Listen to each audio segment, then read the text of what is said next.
Hi there, Glocal citizens. Welcome back to the podcast that inspires a borderless mindset around manifesting a new world.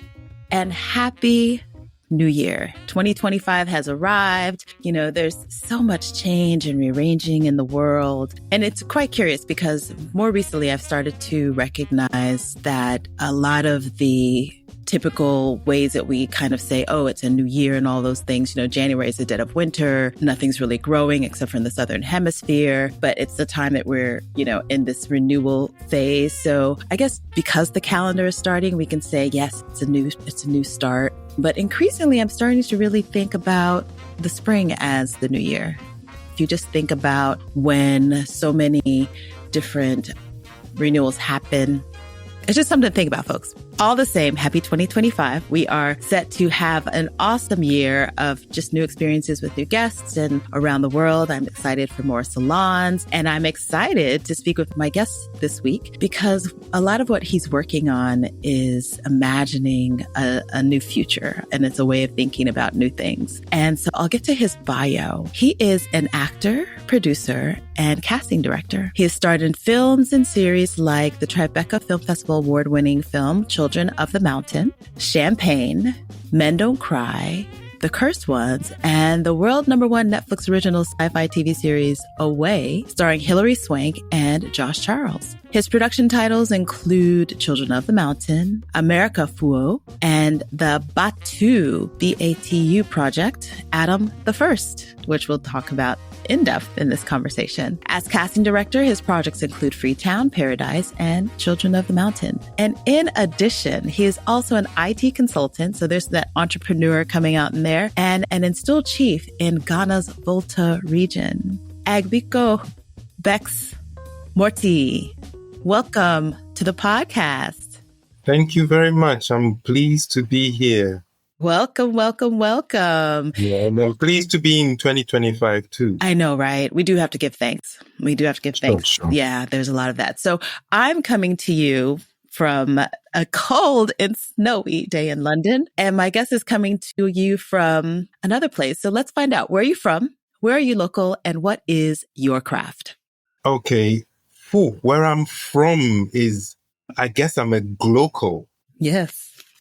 I'll say I'm from because I was born in where you are, London, and I was brought up here in Accra, in Ghana, and in Tamale. And then I went back to London after I did my schooling and stuff here, did my university in London, and then I ran back to Accra again. So I live in Accra, but I visit London quite often. Mm-hmm. And I work everywhere, Vancouver, the States, London, and wherever it may take me. But mostly I'm in Ghana. Okay. And what is your craft? When you boil it down, I'm an actor. Okay. When you boil all of it down, I'm an actor. My heart is acting. The air that goes through my nose and comes out through wherever else, my mouth or my nose again, is acting. Mm-hmm. And that's what I love. And that's what my heart beats on. Okay. However, I do things to make that happen.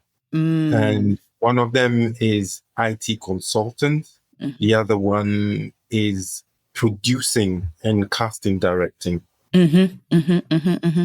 And you know that speaks a lot to the stories that we often hear about actors definitely doing things that then enable them to be in their craft. So that makes a lot of sense. So I have a few questions. Tamale. What is your Tamale? Because I don't hear many of my guests talk about, you know, Tamale as part of their story. So what was Tamale like? So that was in my extreme youth. Okay. When my family, migrated back to Ghana when I was young.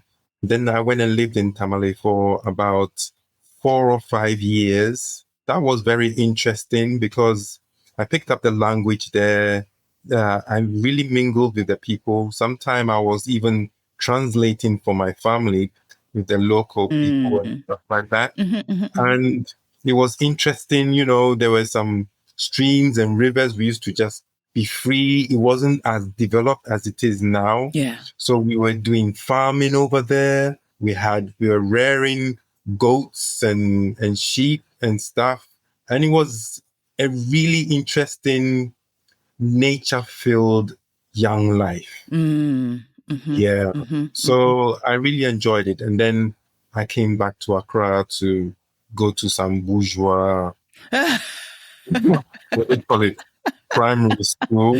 Okay. So all that nature was taken away from me. But, we coped until Right. I went to secondary school. So, yeah, I have an affinity for Tamale and the northern people of Ghana. Yeah. You mentioned language. How many languages do you speak? And what is the northern language or the Tamale language? Right now, I speak 5 languages. Oh, okay. I would say. And I'm learning French. So my French I can cope. I can understand. We say un petit peu. Un petit peu, oui. So yeah, the Tamale language is Dagomba. Yes. Or Dagbani. Dagbani. The people are called Dagomba and the language is called Dagbani. Okay. But I knew it till I was 8 or 9. So after that, when I came to Accra, anybody to speak it with, and I forgot it. Right. I get it. Yeah. Yeah. That happens. It is the nature of use it or lose it. Yeah, sure. So let's talk more about how acting became your craft. So you're a young man, and obviously with the IT consultancy, you have some kind of technical background. But tell us the path that you took and, had to traverse to be able to call yourself an actor.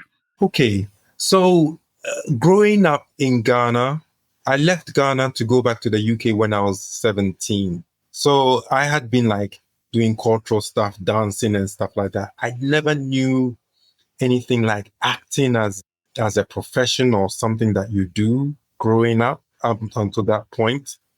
But then I got to London and I had an elder brother there who was like a father to me.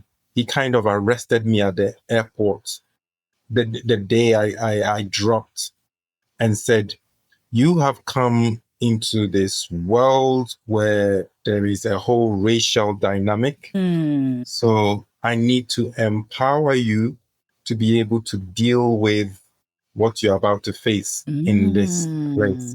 Interesting. So he introduced me to a place called the Yah Santua Center, which is very close to where you are on the Harrow Road. Okay.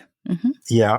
And they were doing a play at the time called Black Heroes in the Hall of Fame. And although it doesn't look so now, I had hair. And my hair is kind of reddish. And I'm quite light-skinned. So I fit Malcolm X. Yeah. So they gave me his lyrics and stuff like that. And I started reading with him. And I fell in love with Malcolm X.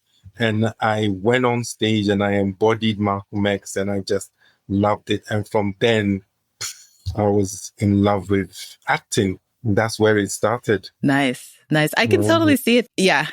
I'm sure it was. I've played him again since on a film. I need to get to watch that actually.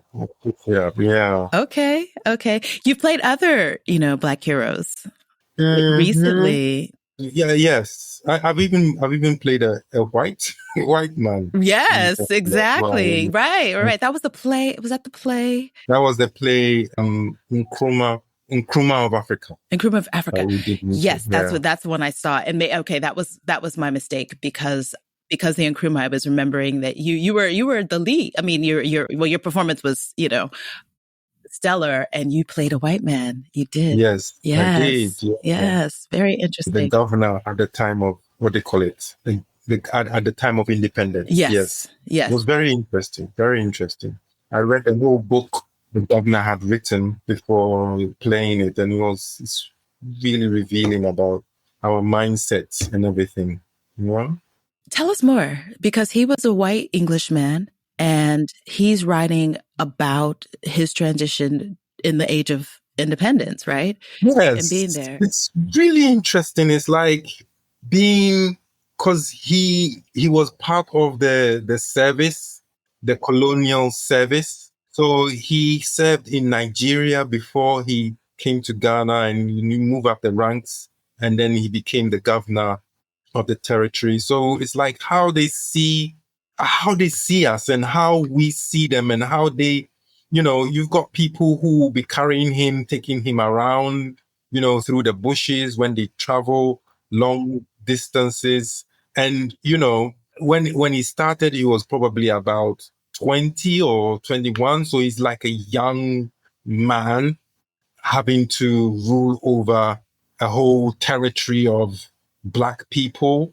And it kind of, it's like he doesn't deserve the title, but he's in the position and people are like worshiping him. Mm-hmm. So it kind of messed me up a little bit in terms of how, but at the same time, some people were not behaving right and he had to deal with them, older people. It's kind of crazy. Yeah. Crazy.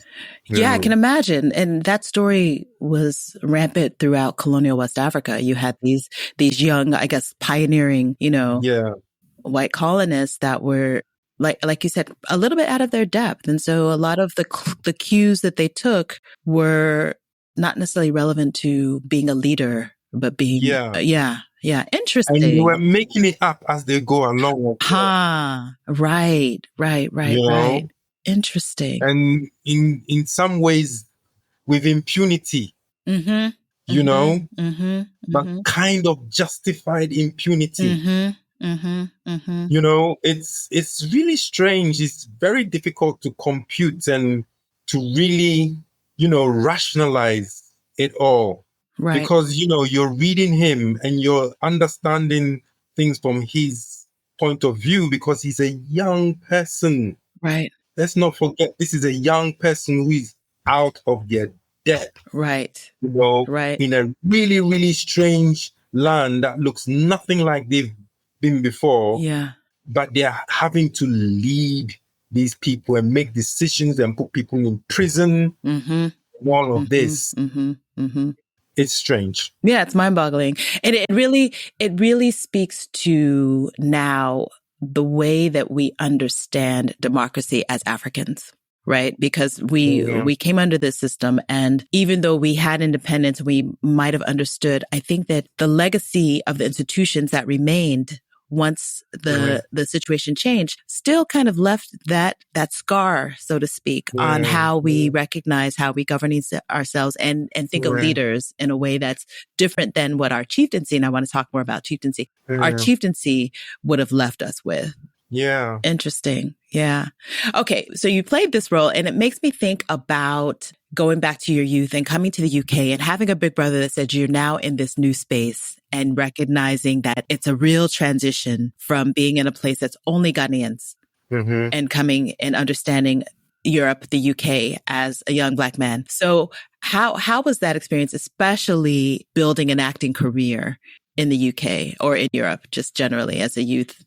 My brother, what he put me through and the places he took me kind of made me, because it really empowered me. His main message is that you're a king. You are great. And never forget that you are great. And, before that, I was living in Ghana and I was just me. I wake up in the morning, I go to school, I'm competing with somebody else. It's just Bex against Kweku or whoever. That's it. And then I come to the UK and I'm like, okay, I'm going to school. There's Bex against John or George or what they call it. Well, let's just get on with it, what they call it. And then John begins to behave a certain way to me. And then the teacher starts behaving a certain way to me. And I'm like, what's that all about? Oh, forget it. Let's just go ahead. Then it is repeated. Then there is this look on the bus going home. And then there is this. And then on TV, something is not quite right. In computer, I can't figure it out what it is. So I'm going about. Literally, this is the truth, right? And about 2 weeks later, I'm standing, finished bathing, putting cream on my body. And I'm like, oh shit, I'm Black. Right. I didn't realize. It's a culture shock. I honestly didn't realize that I was black. I just thought I was Bex. So, so now it makes sense why John and George are behaving to me this way. And now what my brother was telling me, that you're still great, makes sense. Because all the systems and all you're going through, everywhere you look is trying to show you that you are inferior. So he kind of buttressed that to me.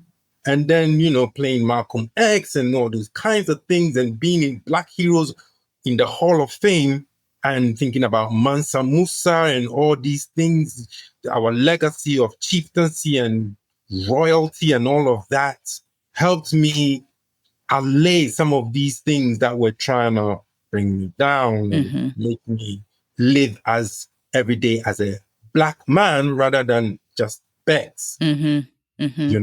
So that's what it was for me. And I kind of think I never really got over having to live to prove myself every day, and death by 1,000 cuts of every day trying to, are the lights flashing behind me when I'm driving, and the police and this and that, and all those all of them, you add them together, and at the end of every day, it's like, oh.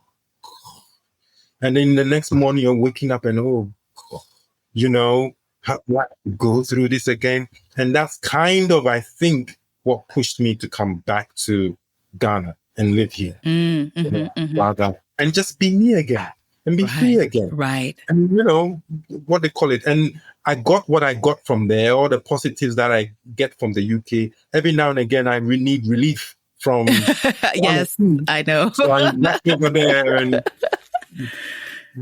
some of the things, bugs in Ghana, I get rid of them, and then I come back. Yeah. So, Yeah. I love that, because that segues into my why the where question, but I want to pepper my why the where question with how you became a chief. So typically the question is, how did you come to be working, playing, and living where you currently are? You kind of already mentioned that, but how did you come to be a chief in the Volta region? Okay. So in 2007, January, I decided that I wanted to just come back and have a look at what's happening in Ghana. So I came for a couple of weeks.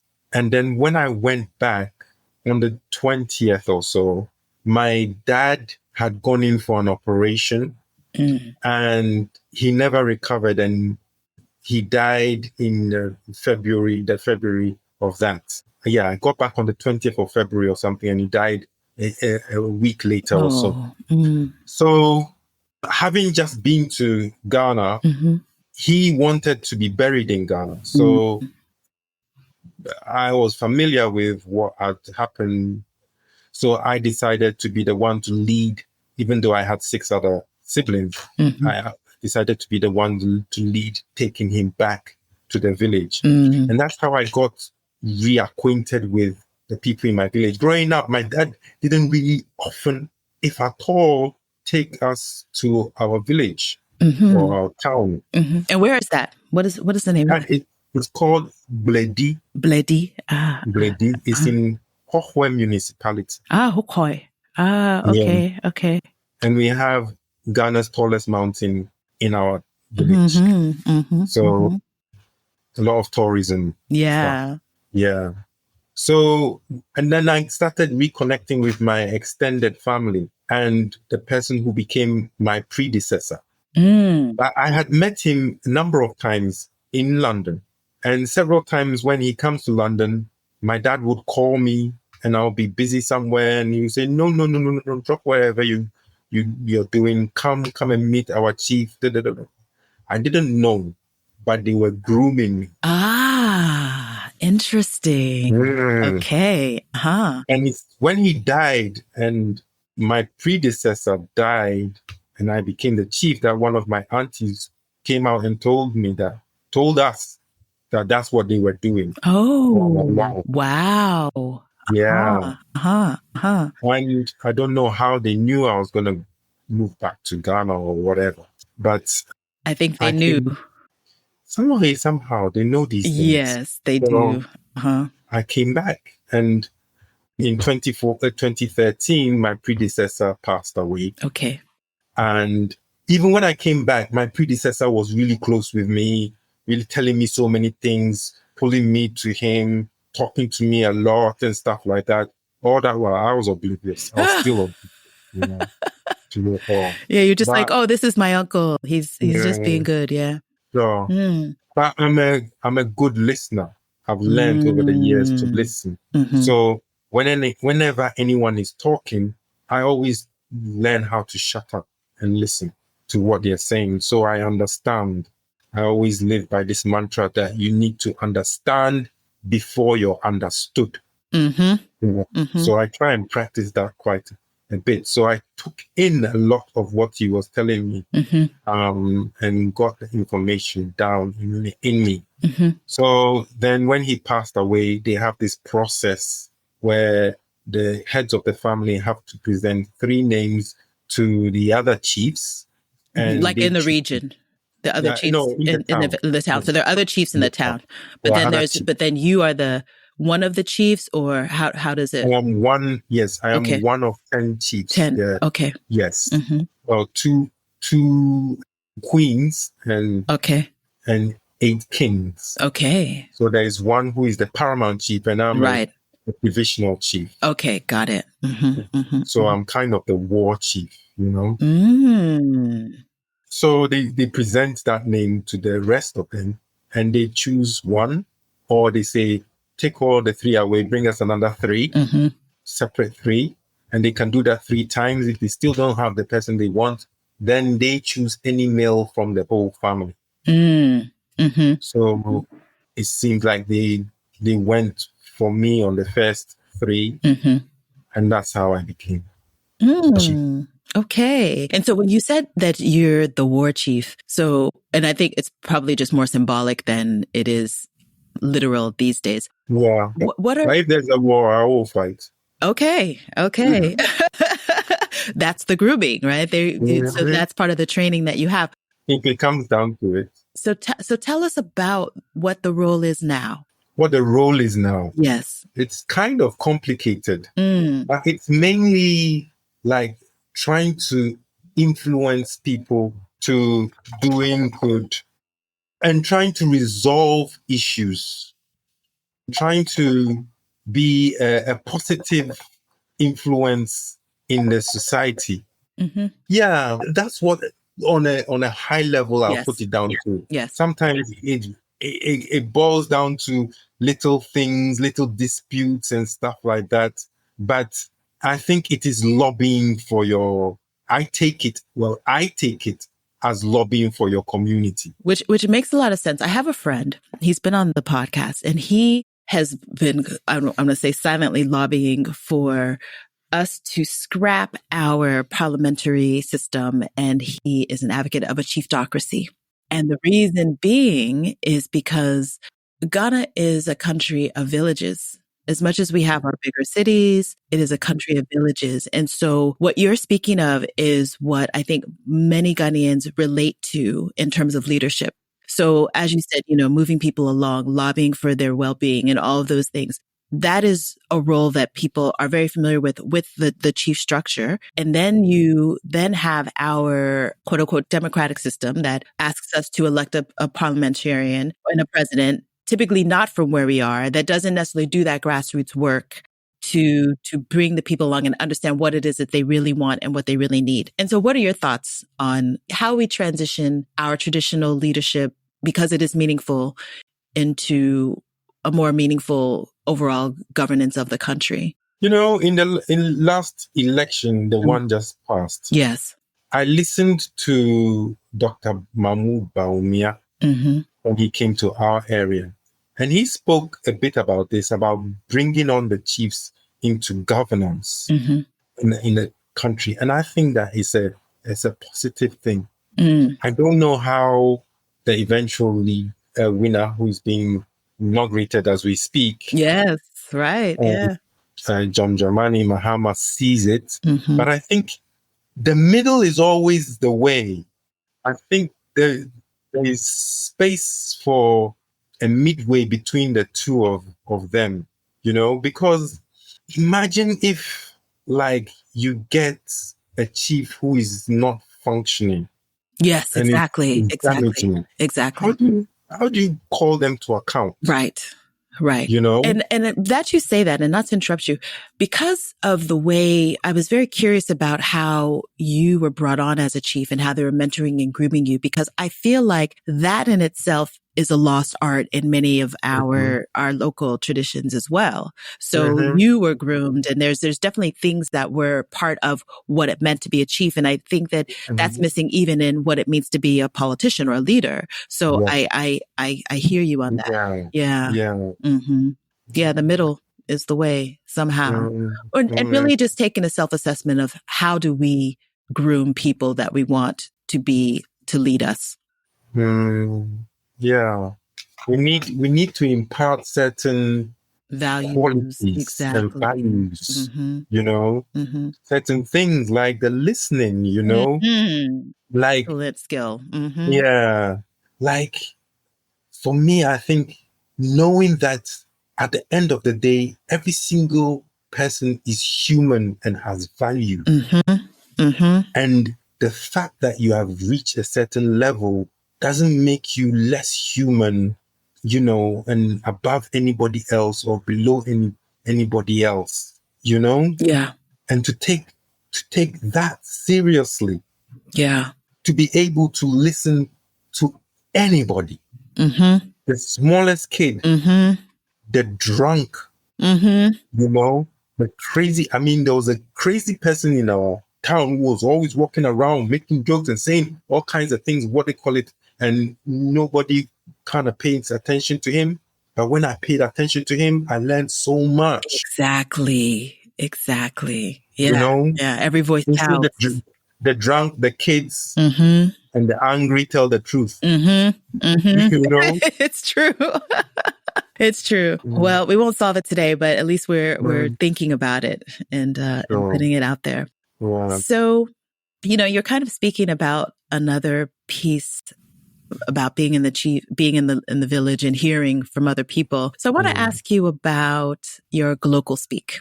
So if you could share a word, a phrase, or a saying that's a meaningful part of your local experience and share why or how you come to value it as Glocal speak. What's your definition of Glocal speak? Some people say things that are relevant to their works or what they see. So one guest some years ago said to shed the struggle mentality. So that's one way of Glocal speak. Many Ghanaians say chale, or a few have said chale. Some of my Nigerian guests, Niger no go fail or something like that. So it's really something that you hear often and or that you've come to kind of embody into your everyday life. Interesting. I just think for me, I feel like living on earth. I'm living on earth. It kind of speaks to borderlessness. I feel I'm a citizen of the world. Yeah. Yeah. So you're just taking it all in. Yeah. Yeah. Well, it's just we that have created it. I should be able to be anywhere and be anybody, what they call it. And we've put all these restrictions on ourselves. Kind of ties into something that I've been thinking and preaching a little bit. And I spoke about it at the Africa Cinema Summit, which is what we do as actors is manipulate emotions. When we perform, the person watching feels something, and we all have beating hearts, right? So we should be able to perform, and anybody anywhere would understand it because they can feel the emotions of what we're doing. And that's what makes me feel like I'm a global citizen. So I call that will go to Glocal speak. Okay. Yeah, I like it. Yeah, I like that. And it also speaks to your latest project. Mhm. Let's talk about it. Let's talk about it. You're Yeah. going to a film festival. Let's just Yeah. tell us all about it. Right. So this wonderfully gifted gentleman that I work with, my Saibu, he's a Ghanaian American or American Ghanaian, was in the US Air Force, the journeyman, and he's a writer director. So the whole thing came about when he bought a spacesuit and brought it. Okay. Yeah, and he was like, from things that he's come across, whenever they're talking about space, they never talk about us Africans. We're not even in the question. We're not even thought of. Not in the And why? mainstream, at least. Mm-hmm. Yes. No, not in the mainstream. When they are talking, Yes. when the big Western countries are talking, we're not part of the conversation at all, you know? So he thought, well, what happens if they all start fighting? What happens to us? Nuclear bombs will be flying across, but they'll probably be flying across Africa because we don't have nuclear bombs. Mm-hmm. Mm-hmm. And then a nuclear war means that Earth is going to collapse. Mm-hmm. So probably the last place to collapse will be Africa because we haven't been so bombed. So then he came up with the idea that should that happen, the African countries come together and say, you're destroying our civilization. We started it, right? Mm-hmm. So we will go somewhere else and restart another civilization. Mm. And that's the premise of Adam the First. Okay. So they put Adam in an all-knowing, the entirety of human knowledge AI vessel and send him to a new planet to restart humanity after the collapse of. Interesting.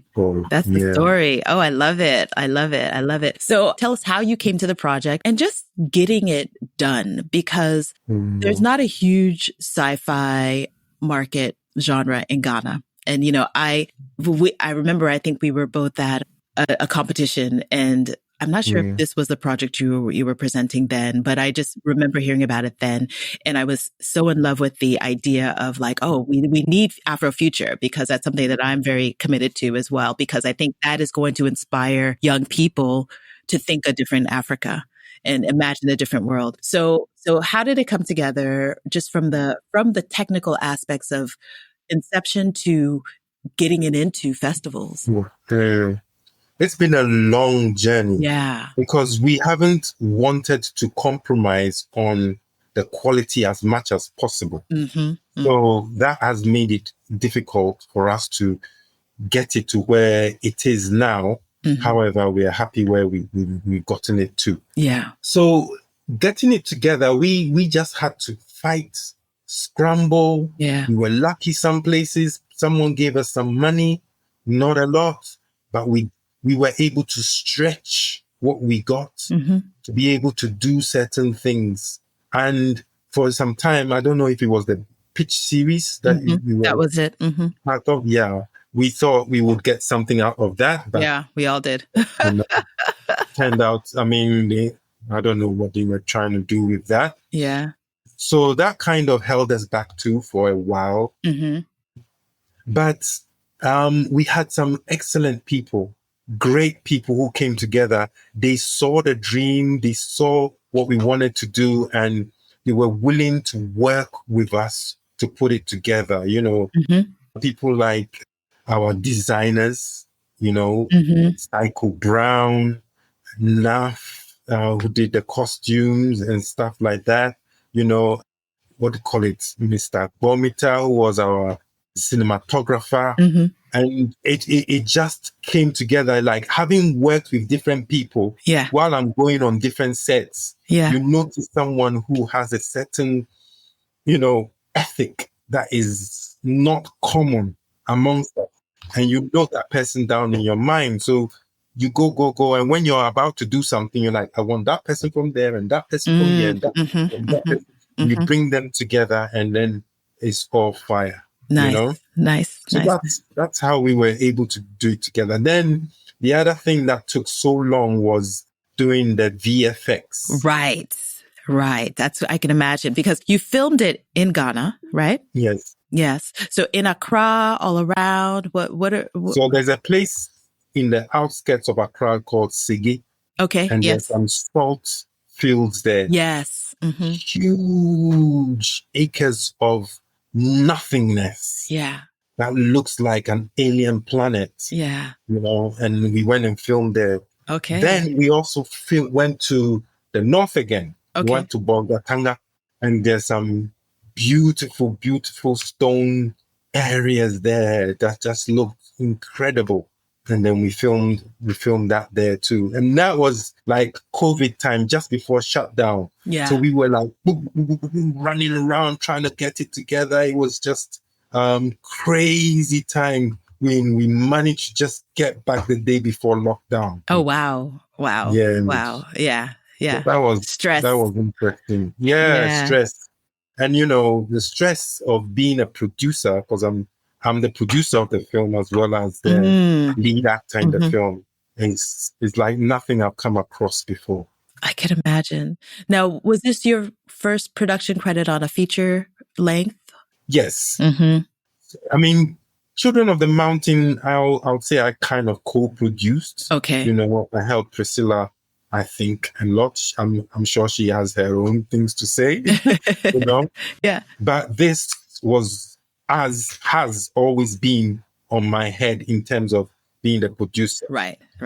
I've worked really close with Saibu, all along the way. We fight, even 2 days ago, we were fighting, but we know what we want to do. So we're both on the same. Yeah.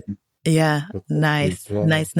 So from filming to post-production, now that was, you mentioned like the effects and that type of thing. Were you able to get that talent in Ghana, or did you have to outsource some of it, or, when we started, we had outsourced it. Okay. But then the outsourced guy kept letting us down. So we stumbled across somebody here in Ghana. And he was the one who did the main work for it. And then towards the end, we found someone else who helped us to do that. So in all, absolutely every part of the film has been done in Ghana. I love it. That means we can do it. I think that's a big statement on being able to produce future forward types of productions locally. Yeah. Interesting. So you've created a film, you've produced it, and now you have to get it distributed and out there. So what's that next step in a filmmaker's path or a producer's path? So right now, obviously, we are just incredibly delighted that Miami International Science Fiction Film Festival is zoned in for science fiction. It's the number one for science fiction in the world. And they have selected our film. So the first time Ghana forays into science fiction, we happen to be selected for this thing. Gives us so much, when you're making the film, you're like, okay, I've done it. It looks good. I like it and all of that. But I don't know. You don't know really if it will be accepted or not. And for people who know the genre to accept it, yes, that gives us a lot of encouragement. That's that bit. And we then also want to take it to other parts of the globe. Yeah. We want to go to a few other festivals. Yeah. Before we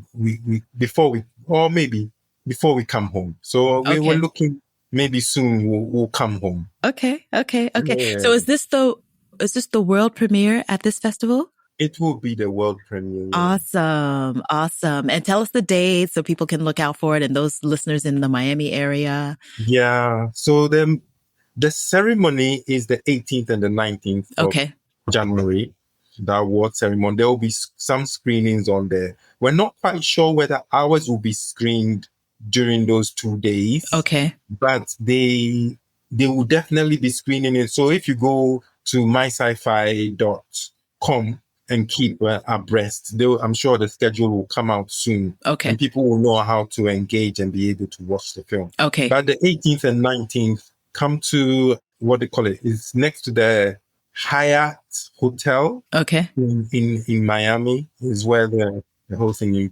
go on there, go to the website and buy tickets, and then Yeah, we'll check it see you out. there. Oh, Yeah, we'll be nice, there. nice. I love it. And so thinking about this idea of being a groundbreaker, I always like to ask about mindset. And so what is your mindset hack? Is there something that you practice, something that you imagine, or something that you have kind of picked up along the way that you use to hack into your mindset?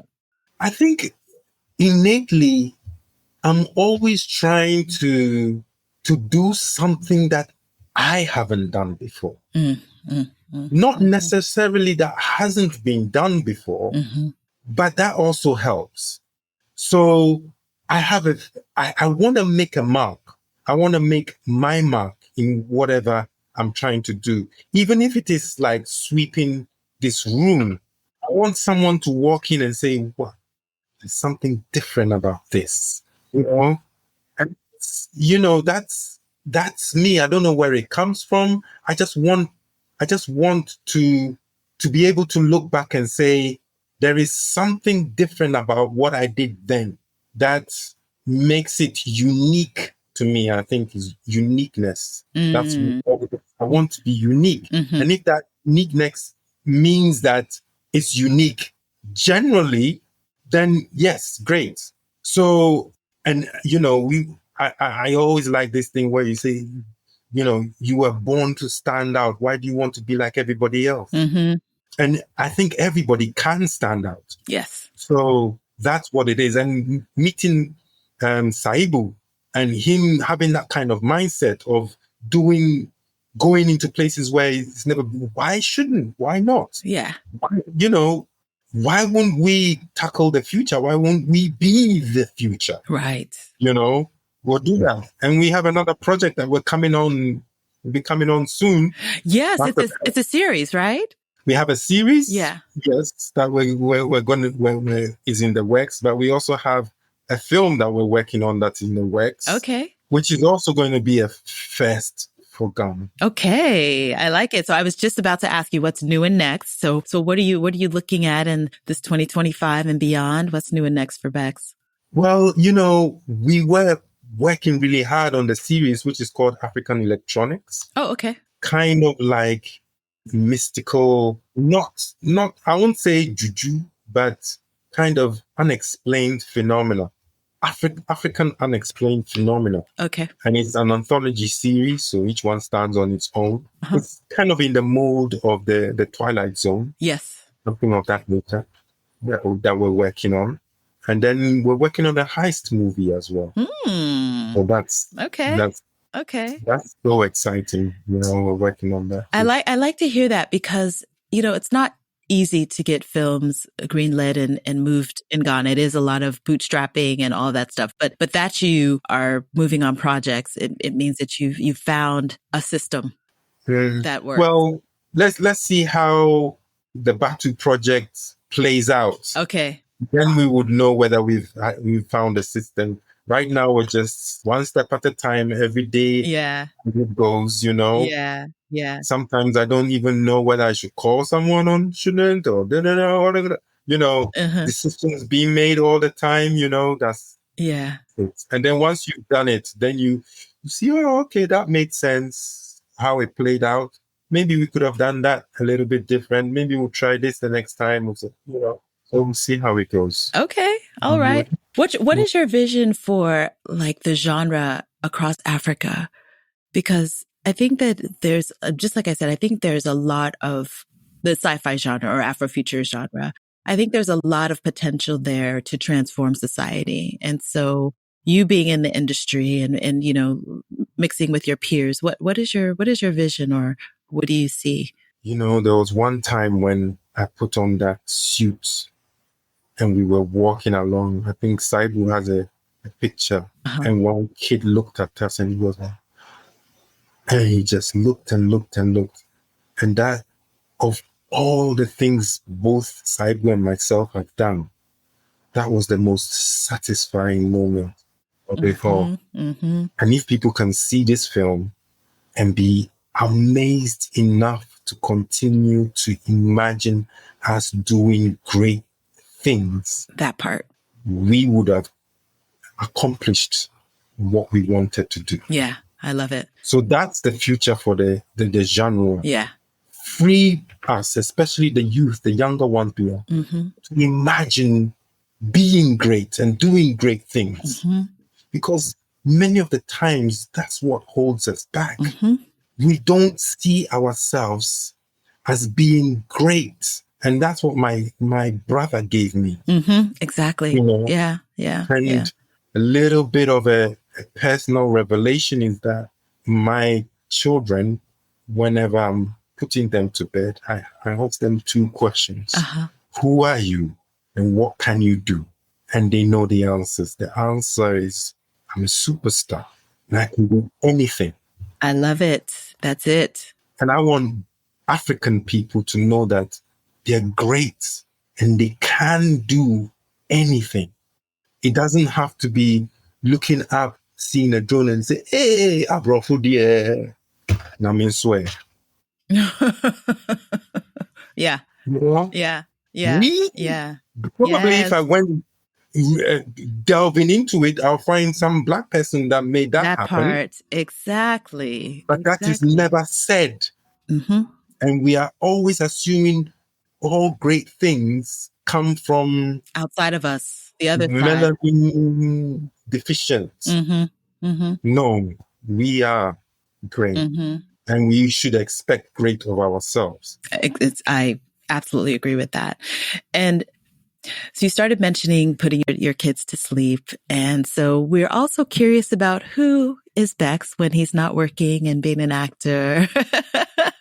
Are you a reader, a watcher, a listener, or what are some of your other activities that you take on in your leisure? One thing that really dominates my leisure time is sports. I play tennis. Okay. Nice. Yeah. I'm addicted to sports in terms of playing. When it comes to playing tennis, it's tennis. When it comes to playing, it's tennis. Okay. When it comes to watching, it's the Arsenal. Okay. Huge Arsenal fan. Okay. So those two things really dominate. Beyond that, I listen a lot to audiobooks. Yes. I love audiobooks because I can do several things. Yeah, same here. And I love to learn. I just love to learn and taking new information, new skills, you know.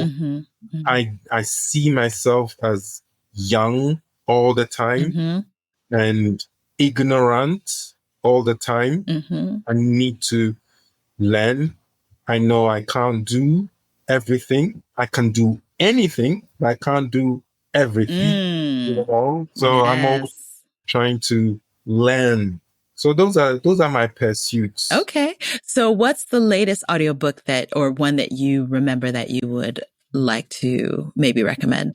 What I've just been listening to is producing an independent film that makes money. Right on target.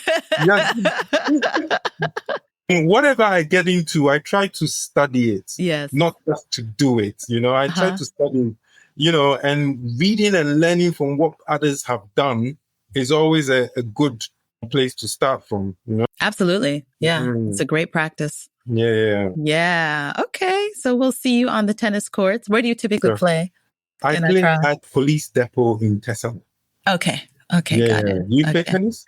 I don't, but I have an uncle who is so passionate about it. So I was around tennis quite a bit, but I'm the runner type. Speak to your uncle. Yes, you run a lot. Yeah. I'm actually at Silver Star Tower. I remember when you won. Oh, yes. What was it? The corporate run. Yeah. Yeah. Okay. Yeah, those days. Wow. Mr. Salah Kalmoni. He's an executive producer on Adam the First. Okay. So put those in the show notes. So we're going to put all of that in the show notes. Tell us where we can find you and all that good stuff. In terms of Instagram, you'll get me on The Bex Stage. TheBexStage. The Bex Stage. Okay. On Facebook, Bex the Thesp.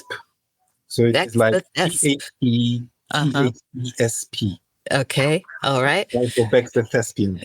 Okay. And that'll be in the show notes, folks. You can follow this work, All Works, the film, when it becomes available on a screen near you. Yeah. And this has been great. Do you have any last thoughts that you'd like to share with our listeners for today? Yeah. All I'll say is don't take any moment for granted. We're blessed to have this moment. Really be intentional about enjoying this moment, because sometimes we hear these things and we're like, oh yeah, and it goes. Yeah. But if you make it an intention to really enjoy this moment, life is all better. It is. And I've had a great moment, and I'm having a great moment. And so I thank you. I thank you so much. Yes. All right, Glocal citizens, this has been another episode of the podcast. You can catch us Tuesdays with new episodes at glocalcitizenspod.com or wherever you get your podcasts. Please like, share, subscribe, tell a friend, and leave us a review. We really appreciate interacting with our audience. It helps others find great content on the internet. And be sure to check out the show notes. They're always rich. Until next time, bye for now.